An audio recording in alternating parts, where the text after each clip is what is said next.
जिवंत देव, जो पवित्र प्रभू येशू ख्रिस्त याच्या नावाला धन्यवाद देऊ. प्रियांनो, सकाळच्या प्रार्थनेमध्ये आपल्या सर्वांचं स्वागत. 3-4 दिवस झाले मला देवाचं वचन टाकता आलं नाही, त्याबद्दल मी सर्वांची माफी मागत आहे आणि परमेश्वराची देखील क्षमा मागत आहे. आणि खरोखर देवाने आजचा हा नवीन दिवस परमेश्वराने मला दाखवला, आपल्याला दाखवला, त्याबद्दल आपण त्या जिवंत देवाला धन्यवाद देऊया. कारण परमेश्वराच्या चरणाजवळ येणं हे खूप महत्त्वाचं आहे. प्रियांनो, परमेश्वराच्या आज्ञेनुसार चालणं हे खूप महत्त्वाचं आहे. आणि ह्या सकाळच्या समय परमेश्वर देवाने तुम्हाला मला हे नवीन आयुष्य दिलेलं आहे आणि ह्या नवीन आयुष्याचा उपयोग आम्ही त्याच्या गौरवासाठी, त्याच्या उपकारस्तुतीसाठी आपण करूया आणि आपल्या सर्व चिंता, काळज्या, सर्व काही संकट, अडचणी आम्ही सर्व काही त्याच्यावरती टाकूया. म्हणजे तो आमच्या सर्व गरजांचं, आमच्या सर्व समस्येचं निर्मूलन करणारा परमेश्वर आहे. तर चला आपण सुरुवातीची प्रार्थना करू आणि त्या जिवंत देवाला धन्यवाद देऊ. हालेलुया, स्तुती, धन्यवाद येशू दे बापा. ऐकणाऱ्या प्रत्येक व्यक्तीचा ताबा तू घे आणि प्रिय प्रभू येशू, तुझ्या वचनातून मी बोलत असताना प्रभू मी नाही तर तू त्यांच्या संगती तू बोल. तुझ्या पवित्र सामर्थ्याने तू त्यांच्या संगती तू बोल. आणि हे देवा, ही सकाळची वेळ तू आशीर्वादाची तू कर.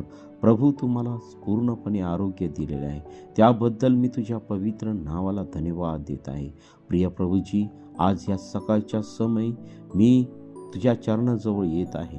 प्रभू, तुझ्या आत्म्याने, तुझ्या पवित्र सामर्थ्याने तू भर आणि प्रभू तुझ्या लोकांपर्यंत तुझं वचन नेण्यासाठी प्रभू तू मला वरून येणारे शब्द तू दे. प्रभू, तू माझ्या मुखाद्वारे तुझ्या लोकांसंगती तू बोल. माझा संपूर्णपणे ताबा तू घे. हे देवा, माझ्या मुखातून कोणत्याही प्रकारचे अनुचित शब्द निघू देऊ नको. आणि प्रिय प्रभू येशू, लोकांचं जीवन बदलणारे शब्द प्रिय प्रभू येशू माझ्या मुखातून निघू दे. आणि प्रिय प्रभू येशू, तू माझ्या मुखाद्वारे तू बोल आणि तुझ्या नावाचं गौरव दे. जे संकटात आहे, आजारी आहे, अडचणीत आहे, वेगवेगळ्या समस्येमध्ये आहेत, अशा प्रत्येक व्यक्तीच्या जीवनामध्ये तू कार्य कर. हे वचन ऐकून त्यांच्या जीवनामध्ये तुझी शांती प्रस्थापित कर आणि तुझं गौरव होऊ दे पित्या परमेश्वरा. प्रिय प्रभूजी, या सकाळच्या समय आम्ही आमचं जीवन तुला समर्पित करीत आहोत. इथून पुढची वेळ काळ सर्व काही तुझ्या पवित्र चरणाजवळ समर्पित करत आहे. ही प्रार्थना येशूच्या नावाने मागतो म्हणू दे, आमेन. प्रियांनो, आपल्या सर्वांचं प्रभू येशू ख्रिस्तामध्ये या सकाळच्या प्रार्थनेमध्ये स्वागत आहे. आज ही सकाळची वेळ परमेश्वराने तुमच्या आणि माझ्यासाठी आशीर्वादाची केलेली आहे, त्याबद्दल आपण त्याच्या नावाला धन्यवाद देऊया. आजच्या म्हणण्यासाठी आपण काढणार आहोत 1 शमूएल याचा 15वा अध्याय. आता ह्या ठिकाणी देवाचं वचन आम्हाला सांगत आहे की शाऊलाने केलेला आज्ञाभंग आणि परमेश्वराने त्याचा केलेला त्याग. प्रियांनो, जेव्हा आम्हाला परमेश्वर देव एखादी गोष्ट सांगत असेल तर ती 100% आम्ही केली पाहिजे. आमच्या जीवनामध्ये आम्ही परमेश्वराच्या आज्ञेनुसार आम्ही चाललं पाहिजे. आमच्या जीवनामध्ये आम्ही परमेश्वराच्या शब्दाला आम्ही स्थान दिला पाहिजे. आता ह्या ठिकाणी 15व्या अध्यायामध्ये 1 शमूएल याचा 15व्या अध्यायामध्ये शाऊलाला परमेश्वराने आज्ञा केली होती की या ठिकाणी जे काही राष्ट्रावरती ते स्वारी करणार होते तर परमेश्वर त्या ठिकाणी काय सांगत आहे ते आपण पाहणार आहोत. तर 3रं वचन 15 आणि 3, तर आता जाऊन अमलेकास मार दे, त्यांच्या सर्वस्वाचा विध्वंस कर, त्यांची गाय करू नको.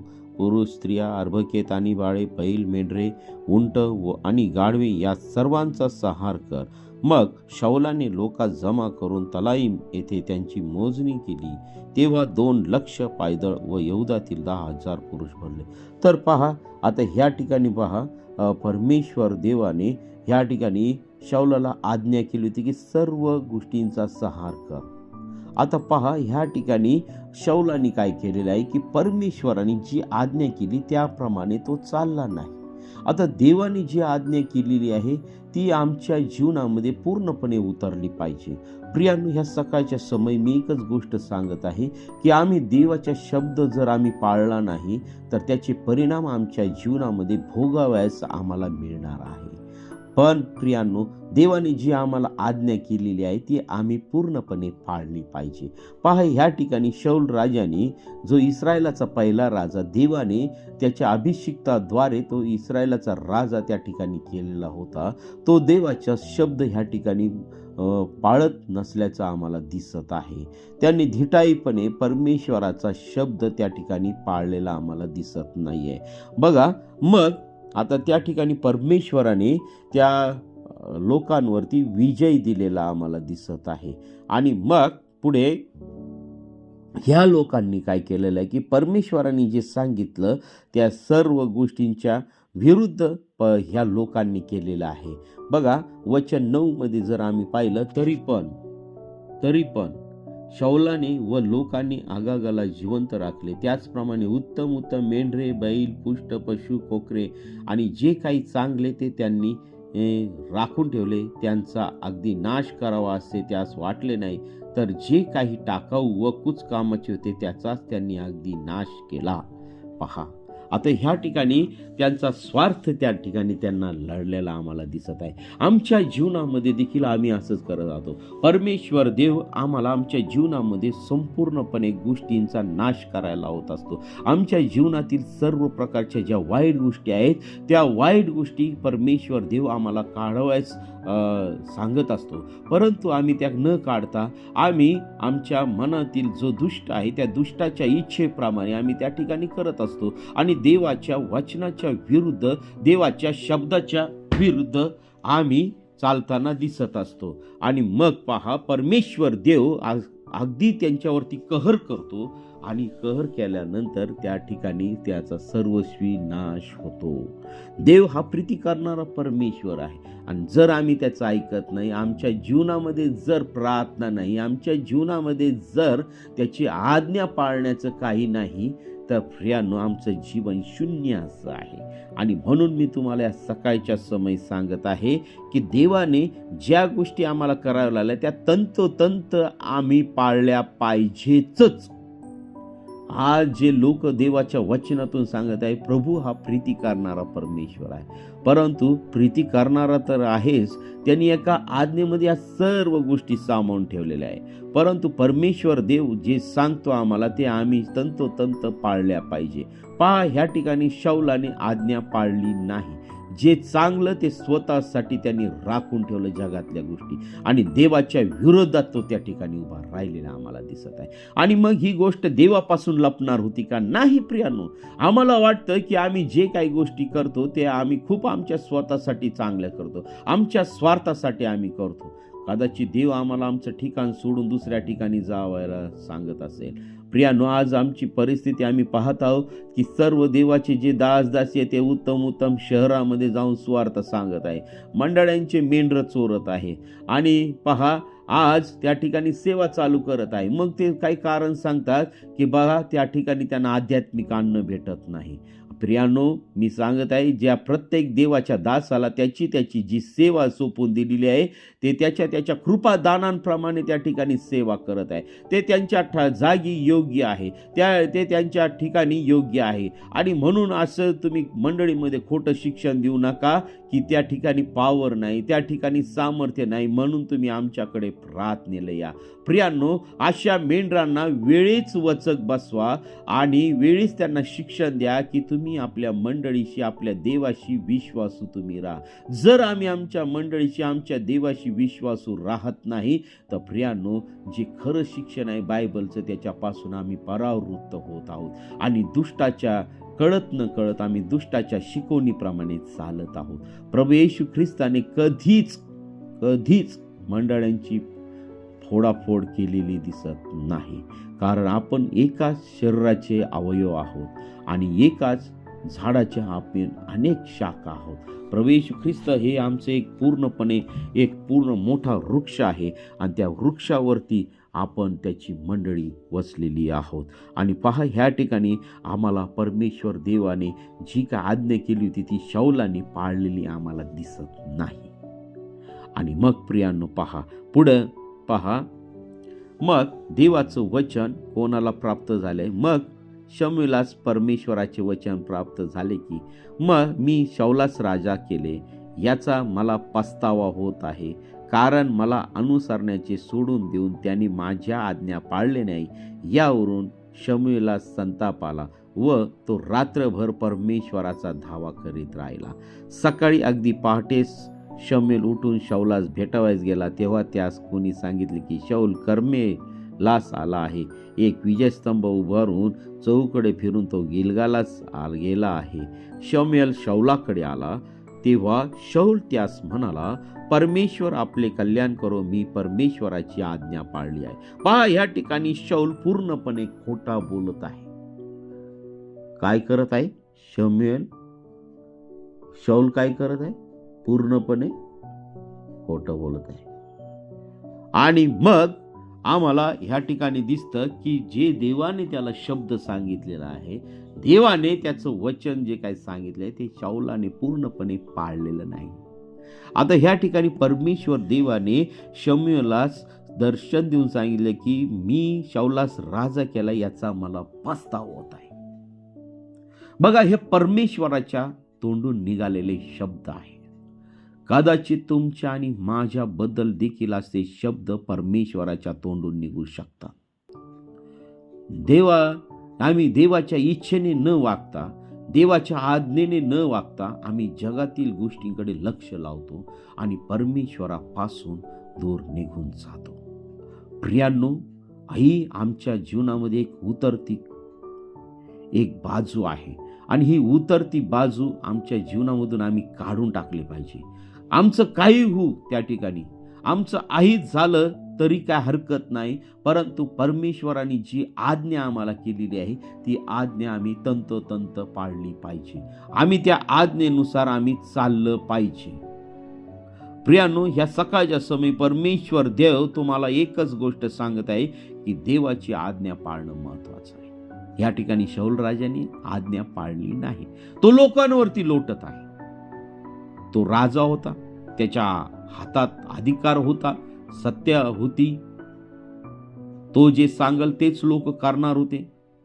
तो ह्या ठिकाणी काय सांगत आहे? लोकांनी ऐकलं नाही.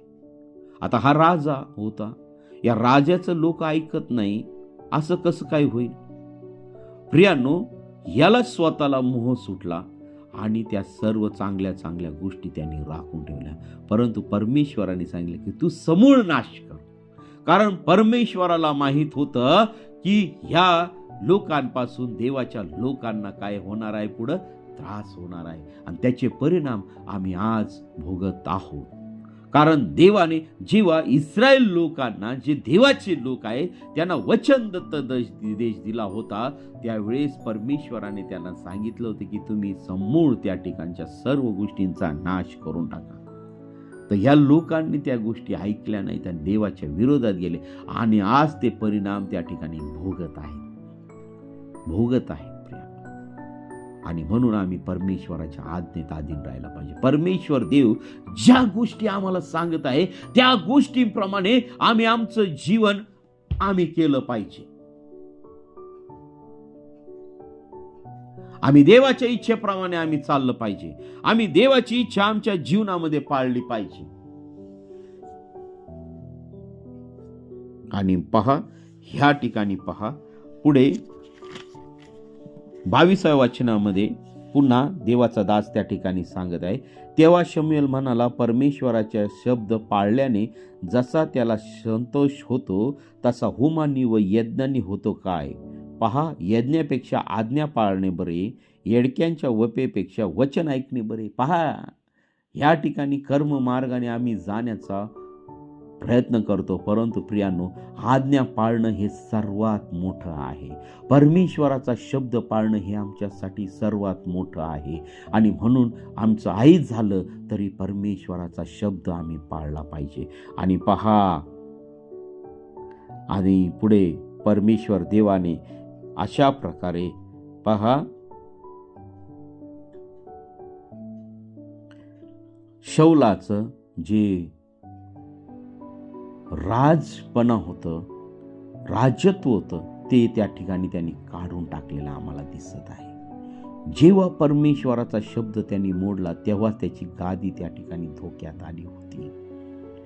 म्हणून आम्ही आमच्या जीवनामध्ये देखील परमेश्वराचा शब्द पाळणं हे महत्त्वाचं आहे.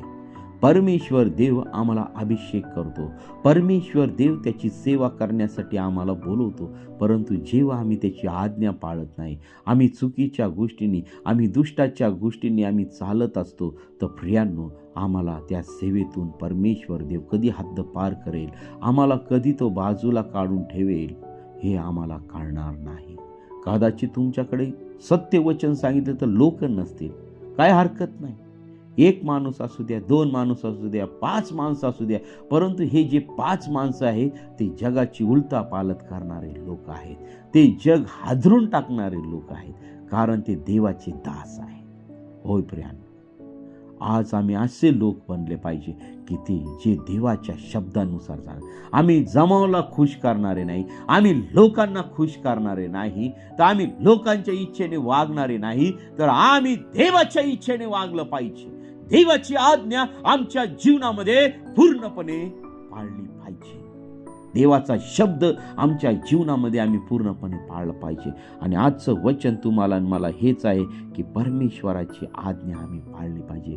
ह्या ठिकाणी शौल राजा ह्या ठिकाणी पतन झालेला आम्हाला दिसत आहे आणि देवाच्या समक्षतेपासून तो दूर गेलेला आहे. प्रियानो, ह्या वचनावरून आम्हाला दिसत आहे आणि वेळेच आम्ही सावध राहिलं पाहिजे की देवाची, आमच्या प्रभू येशू ख्रिस्ताची आज्ञा आम्ही आमच्या जीवनामध्ये पूर्णपणे पाळली पाहिजे. होय प्रियानो, तर चला आपण प्रार्थना करूया आणि आजचं वचन आमच्यासाठी काय आले याच्यावरती आम्ही मनन करूया. तुम्ही देखील स्वतः हा शास्त्रभाग वाचा. परमेश्वर देव तुम्हाला अजून वेगळ्या पद्धतीने तुम्हाला मार्गदर्शन करेल, आणखी तुम्हाला ह्या वचनाद्वारे आशीर्वादित करेल. तर चला आपण प्रार्थना करूया आणि परमेश्वराच्या जवळ येऊया. हालेलुया, स्तुती, धन्यवाद येशू दे बापा. पुन्हा एकदा आम्ही तुझ्या पवित्र चरणाजवळ येत आहोत. प्रभू, आजचं वचन तू आमच्या प्रत्येकासाठी तू आशीर्वादाचं तू कर. प्रिय प्रभू येशू, आज दिवसभरातील सर्व कामकाज, आमचं येणं जाणं, आमचा प्रवास आणि आमचं सर्व कामकाज हे सर्व तुझ्या पवित्र सामर्थ्याने तू आशीर्वादित कर. प्रभू, जे लोक आजारी आहेत त्यांच्यासाठी मी प्रार्थना करत आहे. प्रभू, या समय सर्व व्हायरल इन्फेक्शन झालेलं आहे, ताप, सर्दी, खोकला, प्रभू या सर्व जो काही निपा व्हायरस भारतामध्ये दाखल झालेला आहे, प्रभू त्या निपा व्हायरसचा नायनाट नासूर येशूच्या नावामध्ये करून टाक त्या परमेश्वरा. सर्व आजार शापित करत आहे प्रभू येशू तुझ्या पवित्र नावाने. प्रिय प्रभू येशू, तुझ्या लोकांचा तू बचाव कर. प्रभू, या राष्ट्राचा तू बचाव कर. सर्व अधोगतीपासून, सर्व अनाचारी गोष्टीपासून, सर्व वाईट गोष्टीपासून माझ्या देशाचं तू रक्षण कर. प्रिय प्रभू येशू, आमचे पंतप्रधान, आमचे सर्व राज्यांचे मुख्यमंत्री आणि सर्व आमदार, सर्व खासदार आणि प्रिय प्रभू येशू जे सर्व नेते मंडळी आहेत, त्या देशाचा कारभार करण्यासाठी प्रिय प्रभू येशू तू त्यांना नेमलेलं आहे. त्यांना योग्य ज्ञान, बुद्धी, चातुर्याने तू भर आणि प्रिय प्रभू येशू सर्व भ्रष्टाचारापासून मुक्त असे नेते तू आमच्या देशाला तू दे. आमच्या देशाचं कल्याण करण्यासाठी प्रिय प्रभू येशू त्यांच्या जीवनामध्ये पवित्रतेचा आत्मा तू भर. सर्व अनाचारी गोष्टी, सर्व भ्रष्टाचारी गोष्टी त्यांच्या जीवनातून तू काढून टाक आणि तुझं गौरव त्यांच्या जीवनाद्वारे होते. आमच्या देशातील सर्व व्यवस्था तू आशीर्वादित कर. पोलीस दल, आमचं सैन्य दल, आमची आरोग्य सेवा, आमचे उद्योगधंदे आणि बिझनेस वर्ग, ओ पित्या परमेश्वरा, सर्व प्रकारचे स्तर तुझ्या पवित्र सामर्थ्याने तू आशीर्वादित कर. आरोग्य सेवा ही आशीर्वादित कर आणि तुझं गौरव होऊ दे पित्या परमेश्वरा. प्रिय प्रभू येशू, आम्ही प्रार्थना करत आहोत प्रभू, सर्व तुझे दासदासी ज्या ज्या ठिकाणी तुझी निस्वार्थीपणे सेवा करत आहे, प्रभू जे तुझे खरे दास आहे त्यांना तुझ्या पवित्र सामर्थ्याने तू भर आणि तुझ्या नावाचं गौरव दे. आणि प्रिय प्रभू येशू, जे केवळ सेवा करत आहे म्हणून करत आहे प्रभू, त्यांच्या जीवनामध्ये संजीवन उतरू दे. प्रभू, त्यांना तुझ्या सेवेचं महत्त्व कळू दे, प्रत्येक एक आत्म्याचं महत्त्व कळू दे. प्रभू, त्यांच्या जीवनामध्ये संजीवन उतरू दे, तुझं सामर्थ्य उतरू दे. सर्व सैतानी बंधनं नासूर येशूच्या नावामध्ये तुटल्या जात आहे. हो प्रभू येशू, तुझ्या अशा प्रत्येक देवाच्या सेवकांच्या तू जीवनामध्ये तू कार्य कर. आणि प्रिय प्रभू येशू आमचा देश तू आशीर्वादित कर, सर्व राष्ट्र तू आशीर्वादित कर आणि तुझा गौरव होऊ दे पित्या परमेश्वरा. हे देवापा या शेवटच्या काळामध्ये राहत असताना आमची तयारी तुझ्या आत्म्यात, तुझ्या सामर्थ्यात, तुझ्या पवित्रतेत तू कर आणि तुझं गौरव होऊ दे पित्या परमेश्वरा. प्रभू ही आजची सकाळची वेळ तू आशीर्वादित कर. आम्ही आमचं जीवन तुला समर्पित करत आहे. प्रिय प्रभू येशू, जे लेकरं जॉब शोधत आहेत त्यांना तू काम तू दे. प्रिय प्रभू येशू, जे संकटात आहे त्यांच्या जीवनातील सर्व संकट तू काढून टाक. जे कर्जबाजारी आहेत प्रभू, त्यांच्या जीवनातील सर्व कर्जबाजारी पण तुझ्या पवित्र सामर्थ्याने तू काढून टाक. प्रभू, जे निराश आहेत, थकलेले आहेत, काय करावं त्यांच्या जीवनामध्ये कळत नाही, प्रभू तू अशा लोकांना तू आधार तू दे. प्रभू, जे आत्महत्येचा विचार करत आहेत त्यांच्या जीवनातील सर्व दुष्टाचे विचार नासूर येशूच्या नावामध्ये काढून टाक. हो प्रभू येशू, तू त्यांच्यावरती तू दया कर. तुझी शांती त्यांच्या जीवनामध्ये तू प्रस्थापित कर आणि तुझं आरोग्य, तुझं सामर्थ्य त्यांना तू दे. प्रभू, ज्या लेकरांचे लग्न जमत नाही त्यांना तू योग्य वधू आणि वर तू दे आणि तुझं गौरव दे. आजचा हा दिवसातील सर्व उपास प्रार्थना तुझ्या पवित्र सामर्थ्याने तू आशीर्वादित कर आणि तुझं गौरव दे. प्रार्थना येशूच्या नावाने मागतो म्हणून दे. आमेन, आमेन, आमेन. प्रियांनो, आपल्याला जर प्रार्थनेची गरज आहे तर 97301668 या क्रमांकावरती संपर्क करा. आणि विशेष म्हणजे आपल्या जीवनामध्ये काही साक्ष असतील तर या नंबरवरती तुम्ही व्हॉट्सअप करा, मेसेज करा आणि किंवा व्हिडिओ टाका. आम्ही त्या इतरांपुढे मांडण्याचा प्रयत्न करूया आणि देवाला गौरव द्यायचा, देवाला गौरव द्यायचा. साक्षी लपून ठेवू नका, साक्षी लपून ठेवू नका आणि त्या जिवंत देवाचं गौरव करा.